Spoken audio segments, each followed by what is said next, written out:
Happy advance Dasara శుభాకాంక్షలు. Ravi Varalakshmi blogs. Friends, ఈరోజు early morning నాకు ఇంచుమించుగా పూజా సామాన్లన్నీ సామాగ్రితో కలిపి 781 రూపాయి అయింది. సో మా నాన్న దగ్గరికి వచ్చి నేను బ్యాగు పెట్టేసి చెరువు గట్టుకైతే బయలుదేరడం జరిగింది. ఎందుకు అంటే ఎర్లీ మార్నింగ్ నెక్స్ట్ డే మళ్ళీ నేను డ్యూటీకి ఎక్కవలసి వస్తుందని. సో ఈరోజు చాలా మెట్లు ఎక్కుతుంటే చాలా దమ్ వచ్చింది. ఇంకో విషయం ఏంటంటే వ్యాన్లు లేకుండా ఓన్లీ బస్సు ఉండడం వల్ల 2 గంటలు జర్నీ అయింది. ఈరోజు ఇంకో విషయం ఏంటంటే మీదికెక్కి దర్శనానికి వెళ్తుంటే ఇక్కడున్న మన బతుకమ్మ అక్కలు చెల్లెలు బతుకమ్మని ఇలా అలంకరణ చేస్తూ ఉయ్యాలో ఉయ్యాల బతుకమ్మ ఉయ్యాల అన్నట్టు కొన్ని పాటలు పాడుతూ కొన్ని సాంగ్స్ రావడం వల్ల అలా కొద్దిగా ఆ వీడియోని తీస్తూ నేనైతే ముంగడికి వచ్చేసాను. అప్పుడే 10 రూపాయలు 50 రూపాయలు ఉంది.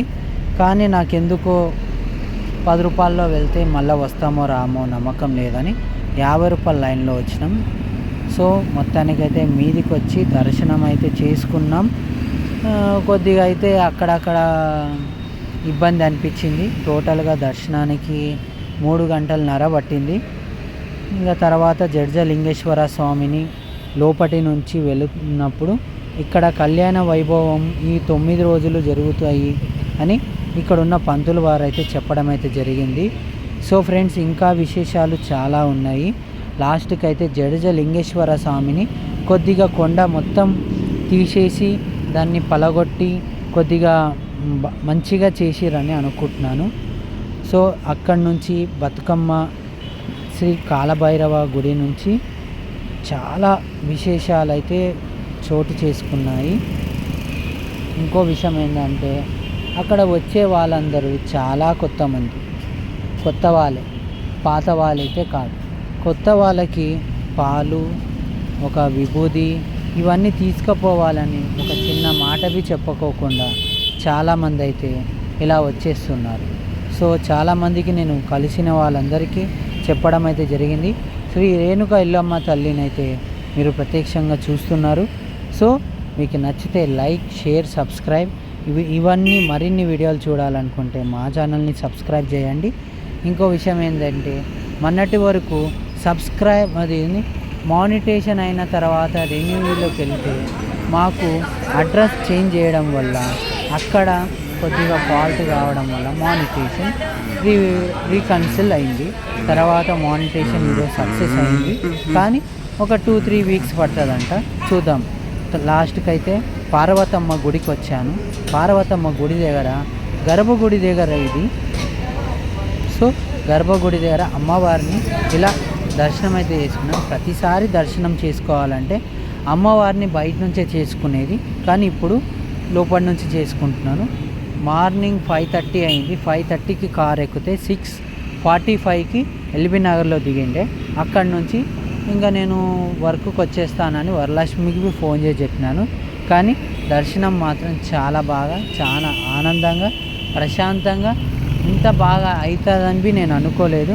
కానీ అంత అమ్మ దయ అనుకుంటున్నాను. ఎందుకంటే ఈ నవరాత్రుల్లో 9 రోజులు అమ్మ వారి దీక్షలో ఖచ్చితంగా ఉంటాను.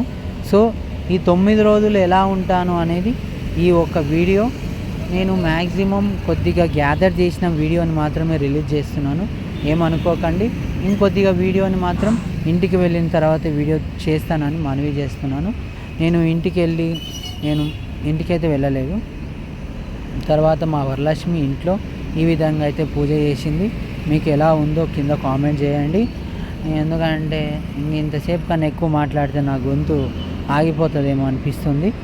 సో ఈరోజు శైలపుత్రికాదేవి అమ్మవారి రథం. చాలామంది రథం చేసుకుంటారు, పూజ చేసుకుంటారు. ఇంకొంతమంది అమ్మవారిని ధ్యానంలో పూజించుకుంటారు.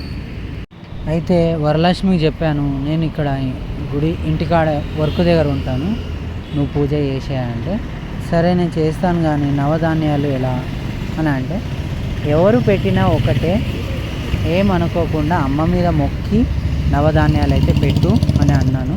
సో ఇలా పెట్టింది ఫ్రెండ్స్. సో మీ ఇంట్లో ఇలా నవరాత్రిలో ఎలా చేసుకుంటారో కింద కామెంట్ చేయండి. ఎందుకంటే మాకు అమ్మవారి గురించి ఇంకా తెలుసుకోవాలని ఉంది.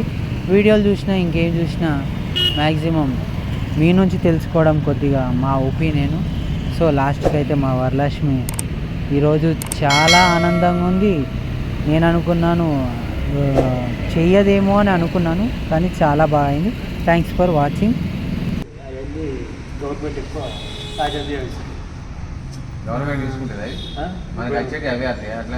ఇప్పుడు రైతుల కాడ తీసుకునే మొత్తం సన్నయ్యాలు పెట్టుకుని గవర్నమెంటే రైస్ మిల్లో తీసుకుంటారు, డైరెక్ట్ తీసుకుంటారు, దోక్కుంటారు, వాళ్ళ ఖాతాలో డబ్బులు వేసుకుంటారు. అంటే దీంట్లో బంక బియ్యం వేరు, మందు కొట్టడం కావాలి నాకు. మందు కొట్టడం మందు కొట్టని ఏది లేదన్న జమానాకి. మన రాజ్యం మనం ఏం చేసుకోవాలి, సొంతం పరిపాలన ఉన్నది, బెట్ట ఉంటుంది కదా, మేకలేదు ఆవులేదు ఎట్లా వేసుకోవాలి, అందించుకోవాలి. మందు కొట్ట కూడా వేసుకోవాలి. అది పేడనా, మేక పేడ, బర్రె పేడ. యూరియా తక్కువ పడుతుంది, అడుగు మంది యూరియా ఎక్కువ ఏం పడదు. ఇది బెట్ట కొడితే ఇది అవసరం లేదు. బెట్ట రైస్ గింటే తినాలి, అది సరిగా కలిసి ఉంటుంది. ఫ్రూట్స్ ఫ్రూట్స్ కంటిన్యూ తింటే ఎంత. మిల్లెట్స్ అంటే చిరుధాన్యాలు 5 రకాలు ఉంటాయి. సామెలు, అరికెలు, కొర్రలు, అండు కొర్రలు, ఊదలు, రాగులతో రొట్టె తినాలి. రకరకాల రాగి జావ చేస్తారు.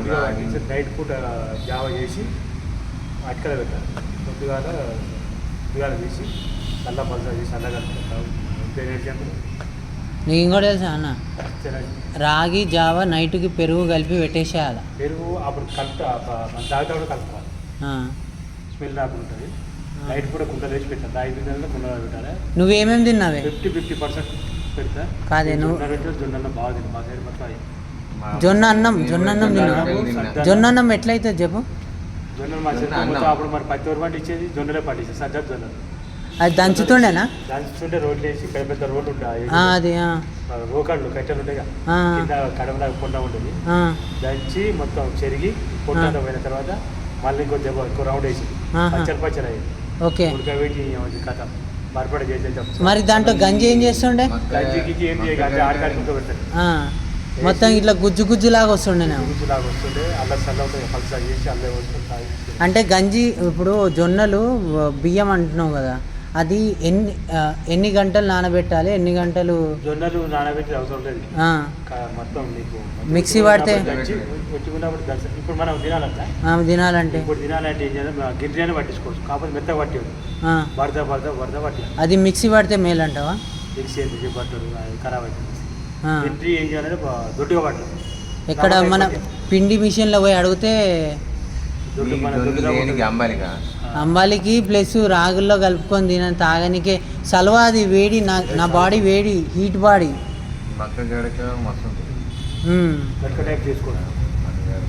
ఈ అడ్డమైన తిండి తినే బదులు జొన్నలు, ఆ జొన్న అన్నను సామి ఆ జొన్నలు తిన్నామంటే కథం. ఎర్ర జొన్నలు బి ఉన్నాయా?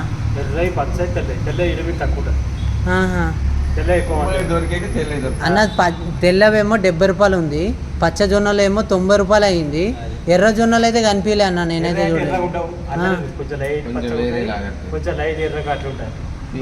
కుంకుమ రకం వస్తాయా?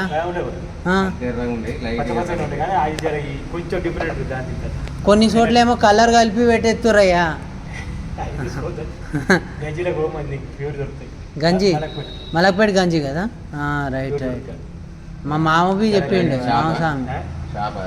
షాప్లో దొరుకుతాయి, మామూలుగా కాట మీద కూడా దొరుకుతాయి. కాదు అన్నస్వామి, ఈ మధ్యకాలంలో ఏ తిండి తింటే మనం ఆరోగ్యంగా ఉంటాం చెప్పు? అన్నం తినద్దు స్వామి, అన్నంలో ఏం లేదు. మా లాంటి వాళ్ళకి చెప్పు స్వామి, సెక్యూరిటీ గార్డులకి. పొద్దుగా 1 గంట సేపు వాకింగ్, ఎక్సర్సైజ్ చేయి. నేను యోగా చేస్తా స్వామి. యోగా చేయి, ఎక్సర్సైజ్.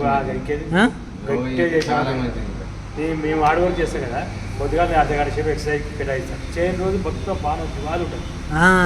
రోజు యాక్టివ్ ఉంటుంది. ఈ గుంజినట్టు అయితే చేసిన రోజు ఫ్రీగా ఉంటుంది. ఇంకోటి తెలుసా, ప్రాణాయాల్లో 10 రకాలు చేస్తా, అది ఒక హాఫ్ అన్ అవర్. 20-21 సంవత్సరాలు ఉన్నప్పుడు గిట్టలు అమ్మ ఎత్తుకపోయింది. అబ్బా బాబా, పుష్క బస్తా నాకు ఎవరు ఎత్తుకపోయింది, సిమెంట్ బస్తా కూడా ఒకరు ఇట్లా కనుమగా ఇసిరిపోయినాడు. మా దోస్తు స్వామి మార్కెట్లో ఎత్తాడు, లోడు దింపుతూ ఉంటాడు. ఆ స్వామి పిలుస్తుండు తెలుసా, పొద్దుగాల పూట నా దగ్గర రా స్వామి, నీకు 10 రూపాయలే కదా వస్తాయి, 4 గంటలకి మార్కెట్లో ఉండు, 10-11 గంటల లోపల మొత్తం లోడ్లు వస్తాయి, 50 కిలోలు. అది బాగుంటుందా స్వామి, కమ్మాయి ఉంటుందా? 10 రోజులకి ఇబ్బంది అనిపిస్తుంది మార్కెట్లో స్వామి వెజిటేబుల్. హై ఫ్రెండ్స్, అందరికీ ఈరోజు ఒక విషయం చెప్పాలి. ఏం చెప్పాలి? శైలపుత్రిక ఈరోజు ఫస్ట్ రోజు అమ్మవారిది. సో ఆమెని ఆరాధించడం వల్ల ఎన్ని అద్భుతాలు జరుగుతాయో చాలామందికి తెలుసు, కానీ తెలియని వాళ్ళకి ఈ వీడియో అంకితం. ఇంకో విషయం ఏంటంటే, ఆ అమ్మవారు దక్షిణమూర్తి ఓ యజ్ఞం చేస్తాడు. ఏది? శివయ్యని ఓడియాలి అనే ఒక యజ్ఞం చేస్తాడు. మొత్తం ఆయుధాల పూజ అంటారు. ఆయుధాలతో ఒక యజ్ఞం చేస్తాడు. సో అక్కడ ఏమవుతుందంటే కంప్లీట్గా అందరు ఋషులు అందరు వస్తారు, కానీ శివయ్యకు మాత్రం చెప్పరు. ఎందుకు చెప్పరు? ఆయనను ఒక టైంలో ఈయన నమస్తే పెట్టలేడని, లేకపోతే నన్ను చూసి పట్టించుకోలేడని ఒక మాటతోని ఆయన విర్రవీగి శివయ్యకి ఎదురుగా పూజ చేపిస్తూ ఉంటుంది. అది అమ్మవారికి తెలిసి అమ్మవారు పోయి శివయ్యకి అడుగుతుంది, ఏమండి నేను మా నాన్న దగ్గరికి వెళ్తున్నాను, ఏమనుకోకండి ప్లీజ్ అండి వెళ్తానంటే, అది యజ్ఞం దేని గురించి జరుగుతుందా అని శివయ్య క్లియర్గా చెప్తాడు. అయినా అమ్మవారికి తెలుసు, కానీ భర్తను అడగకోకుండా మాత్రం వెళ్ళదు కదా. సో అందుకు అడిగి వెళ్తుంది. సరే నీ ఇష్టం, నేను కాదంటానా అంటే ఆమె కిందికి వెళ్ళి అక్కడున్న అందరిని అడుగుతుంది, అమ్మని అడుగుతుంది, పిల్లల్ని అడుగుతుంది, దక్షిణమూర్తిని అడుగుతుంది. ఆ ఘోరం తట్టుకోలేక భరించలేక నాన్న ఇది చేసే నువ్వు తప్పు, ఇలా చేయకూడదు అది ఇది అంటే, ఆ టైంకి ఆయన వినకోకుండా ఇంకా కోపం ఉండిపోతుంటే అప్పుడు ఆ యజ్ఞంలో ఆమె దహనం అవుతుంది. సో అప్పుడు శివయ్యకి విపరీతమైన కోపం వచ్చి ఆయన జూటం నుంచి కాలభైరవుడు భస్మాసురుడు ఎంటర్ అయ్యి దక్షిణమూర్తిని చంపేసి ఆడి వరకు అయితే సాహసమవుతుంది. ఇక్కడ వరకు అయితే స్టోరీ ఇంతే. కానీ అంటే ఇది రియల్ స్టోరీ. ఇంకో విషయం ఏంటంటే, నేను చేసే వర్క్ దగ్గర ఒక వింత సంఘటన జరిగింది. నేను కండవ, టై, టక్కు, ప్యాంటు అన్నీ వేసుకున్నాను, కానీ మా ఫీల్డ్ ఆఫీసర్కి పంపిస్తే అక్కడ ఏం జరిగిందంటే, ఆయన కండవ ఉండద్దంట, కింద షూసు అవన్నీ వేసుకోవాలంట. అలా వేసుకుంటేనే డ్యూటీకి రా, లేకపోతే రావద్దు అని ఇండైరెక్ట్గా చెప్పేసిండు. సో మళ్ళీ నేను కన్విన్స్ చేసి మా సూపర్వైజర్తో మాట్లాడినా, కానీ కాదు రవి, ఇంకా కన్విన్స్ చేసినా కాదు, ఆయనకి కండవాలు ఇంకేవి ఇష్టం ఉండదంట, నార్మల్ సెక్యూరిటీ గార్డే ఇష్టం అంట. సో ఆయన చేసే జాబ్లో ఇలా ఉంది, చూద్దాం 10 రోజులైతే ఇప్పుడు రావద్దు అన్నాడు. తర్వాత ఏమవుతుందో చెప్పలేము, నాకు తెలిసిన వరకు వరలక్ష్మికి ఒక సజెషన్ తీసుకుంటాను. సో ఫ్రెండ్స్, ఈరోజు జరిగిన ఈ విశేషంలో పద్మాసంలో ఉండి శైలపుత్రిక దేవిని 108 సార్లు ఎవరైతే జపం చేస్తారో ఖచ్చితంగా వాళ్ళకు అనుకున్నది ఖచ్చితంగా జరుగుతుంది. కానీ ఈరోజు ఒక్కరోజు కాదు, ఈ 41 డేస్ ఆమెని పూజిస్తే మాత్రం ఖచ్చితంగా జరుగుతుంది. ఇది మాత్రం మరవకు సుమ. అందరికీ ఏమైనా తప్పులు ఉంటే sorry. Thanks for watching. Please like, share, subscribe. అందరికీ జై భవాని.